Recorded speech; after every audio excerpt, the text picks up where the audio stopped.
오늘 여러분들과 알아볼 종목 JC케미칼이라는 종목을 가지고 왔고요. 이 종목의 경우에는 제 영상을 시청하시고 구독자분께서 JC케미칼 종목 분석을 의뢰하셔서 제가 촬영을 하게 되었습니다. 반갑습니다. 저는 신비한 주식사전의 이루이라고 합니다. 영상 시작 전에 구독과 좋아요, 알림 설정 부탁드리고요. 여러분들의 구독과 좋아요, 알림 설정은 영상 제작에 큰 보탬이 되니 많은 참여 부탁드립니다. 여러분들은 차트를 보시는 이유가 어떤 이유로 차트를 많이 보시나요? 추세를 보려고? 아님 타점을 잡으시려고? 그것도 아니라면 지지 저항을 보시려고 차트를 보시나요? 여러분들이 말씀하셨던 것처럼 이런 내용들도 맞는 내용이긴 하지만 결국 차트는 심리적인 부분을 해석하기 위해서 보는 겁니다.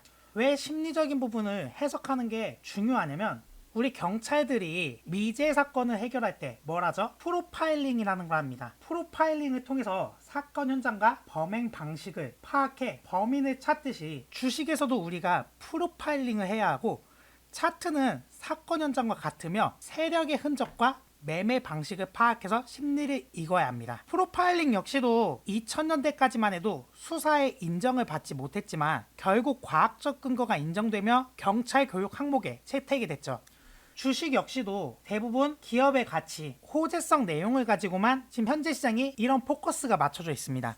근데 만약 기업의 가치가 절대적이라면 왜 저평가 종목이 발생이 되고 저평가 종목과 고평가 종목이 나타나는 걸까요? 기업의 가치대로라면 저평가, 고평가가 아닌 딱 이 적정 주가에 맞춰줘야 되는데요. 결국에는 이 저평가, 고평가가 발생이 되는 게 뭐다? 심리다. 그런데 사람들은 대부분 이 심리적인 파악을 하는 게 아니고 이 사건 현장에 그냥 단서만 가지고 무작정 범인을 찾으려고만 하니까 항상 차트에서 깨지는 겁니다. 사건 현장에 단서를 가지고 심리적인 부분을 대입을 해야 여러분들이 정확한 세력을 찾아갈 수 있고 내가 이 종목을 매수해야 될 명분과 매도해야 될 명분을 정확히 알 수 있는데 그런 게 없기 때문에 항상 그냥 타점으로만 1차원적으로만 보니까 주가가 급등한 후에 나는 좋은 타점에서 들어갔는데 결국 손실이 발생되면 이게 왜 떨어진 거지? 도대체 뭐지? 그 이유를 재료적인 부분에서 찾아낸다라는 거예요. 그래서 항상 주식이 어렵다라는 겁니다. 앞으로 여러분들 주식을 하실 때에는 우리가 프로파일러처럼 이 차트라는 사건 현장에서 프로파일링을 해야 된다는 거예요. 그렇지 않는다면 여러분들은 이 차트에서 단서를 찾더라도 범인을 잡을 수 없다. 그러니까 범인이라는 건 누구겠어요? 세력이죠. 어떻게 보면 세력도 뭐다? 범죄 집단이에요. 다만 합법적인 경제시장 안에서 주가를 움직이는 존재이고 게다가 이 행위 자체가 죄의식을 느낄 필요도 없고 보복을 당할 위험까지도 없기 때문이죠. 그래서 지금부터 여러분들에게 이 세력을 파악하는 방법을 가르쳐 드리도록 할 텐데요. 우선 제가 항상 말씀드리죠. 주기 설정. 이 주기 설정이 뭐냐? 범죄의 단서를 찾아가는 겁니다. 단서. 언제 사건이 발생이 됐고 왜 이날이어야만 했는지 찾아가는 건데 이 단서를 찾아가기 위해선 세 가지 요소가 필요하다. 이 세 가지 요소 뭐다? 주기. 세력의 의도를 파악하려면 하루하루의 움직임에 의해서 파악을 하려면 1봉, 30분봉, 10분봉을 파악해야 된다. 그러니까 급등 후의 눌림 시점과 아니면 이렇게 깊게 패인 시점에서는 주기 설정이 달라요. 이렇게 깊게 패였을 때에는 1봉, 30분봉, 10분봉을 보는 거고 단기적으로 급등 후 이런 식으로 눌리는 경우에는 30분봉과 10분봉, 5분봉을 보는 겁니다. 사건 현장을 파악하려면요.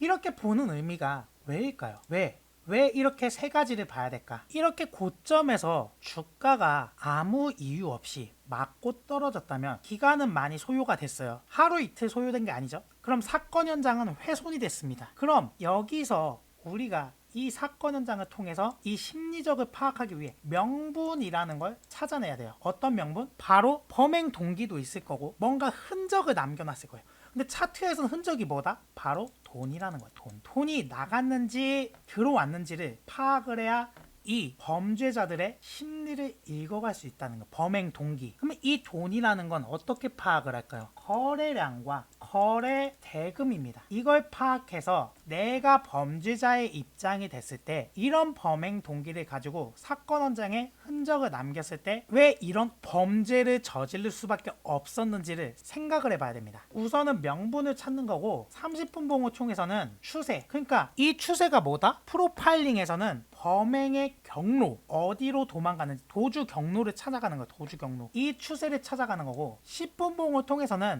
해석이 들어가고 다음 행동, 다음 세력이 어떤 식으로 타점을 잡아서 범행을 할 것인가라는 걸 예상을 해야 된다는 겁니다. 예상. 그럼 여기서 같이 한번 살펴보도록 할 텐데 일봉상에 보면 주가가 오르고 떨어졌죠. 근데 여기서 여러분들 생각해 보셔야 되는 거, 주가가 올랐을 땐 돈이 많이 썼어요. 그죠? 거래량도 많이 들어왔고요.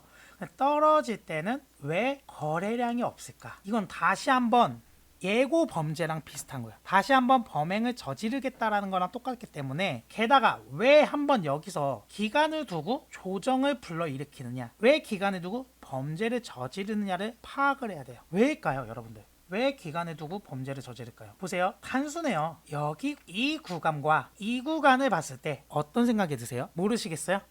차익 매물이 많이 포진되어 있습니다. 그리고 위로 올리면 뭐가 포진되어 있다? 악성 대기 매물, 손실 중인 매물이 포진되어 있기 때문에 여기서 만약 주가를 급등시켰다면 세력의 입장에서는 양방으로 물량을 받아내야 되기 때문에 리스크를 감수할 수밖에 없었고, 개미들이 또 많이 붙어있는 구간이에요. 이 구간 자체가. 그러니까 범인으로 몰리기 좋은 시점이었기 때문에 그때는 내가 범인이 아니에요 라고 하면서 약간의 쉬어가는 텀을 두는 겁니다. 우리 이런 말 있잖아요. 사건 현장에는 범인의 흔적이 남는다. 이게 흔적입니다.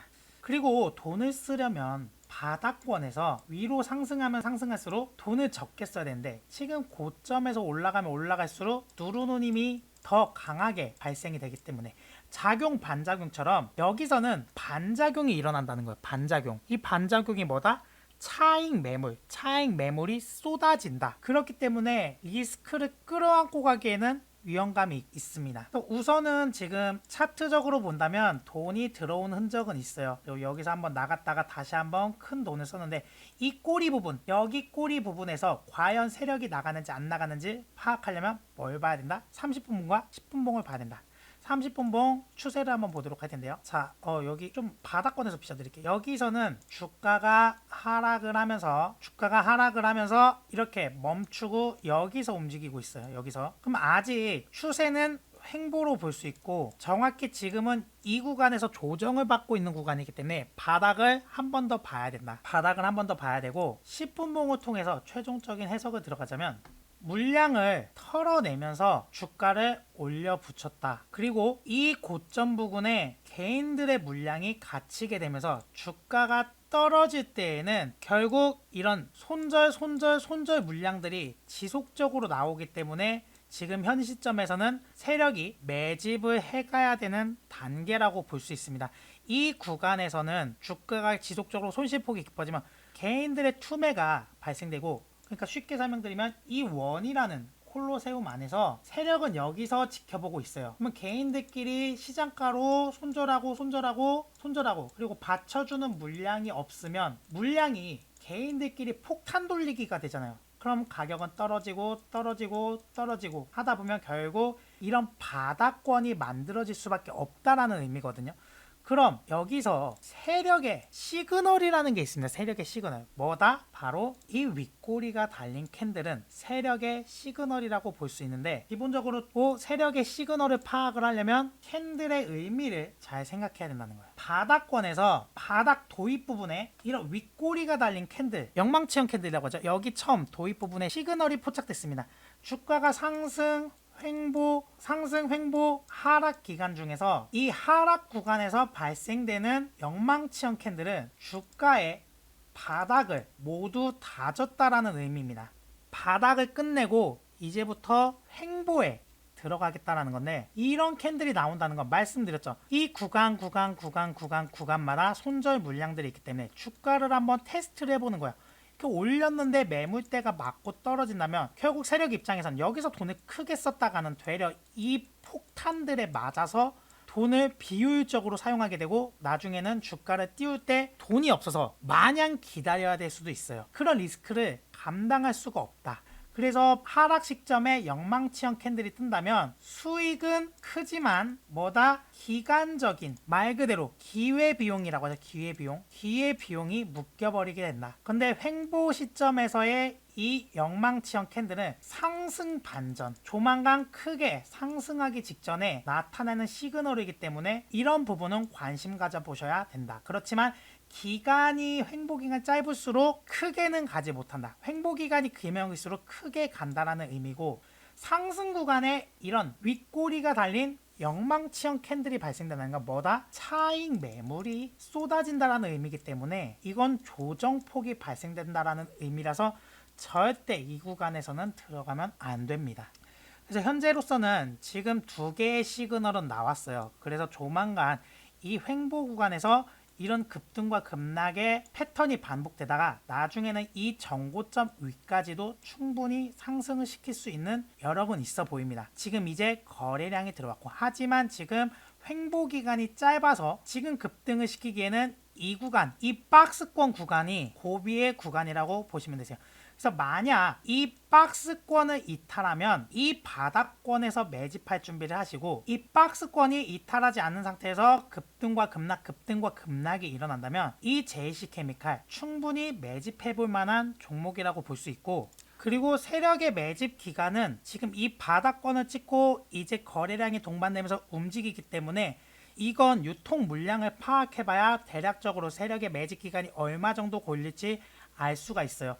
그래서 현재 보시면 시가총액은 2294억이고 대주주 지분하고 자사주 지분 포함하면 고정 물량은 44.32%, 그러면 유통되는 물량은 55.68%이기 때문에 실제 유통되는 금액은 1277억 정도 된다. 이 정도 금액이라면 마이너 세력이 접근할 수 있는 종목이기 때문에 매집 기간은 한 달에서 두 달 정도 소요가 된다라고 생각하시면 되세요. 그래서 지금 현재 거래량이 들어왔다라는 건 뭐다? 개인이 쓸 수 있는 금액이 아닌 누군가의 물량이 들어왔다라는 의미이기 때문에 이 박스권 구간의 가격대를 잘 유지를 하면서 여러분들이 흐름을 지켜보시다가 매집을 들어가야 된다는 겁니다. 충분히 반등의 여력은 열려 있기 때문에 여러분들 이 종목 무작정 매집을 하시는 게 아니고 추이를 지켜보시다가 이제 하나 만들어졌어요. 여기서 이렇게 눌릴 수도 있고 올라갈 수도 있기 때문에 우선 추이를 지켜보시다가 이 박스권 안에서 대응을 하셔라 라고 말씀드리고 싶습니다. 자, 저는 신비한 주식사전의 이루였습니다. 감사합니다.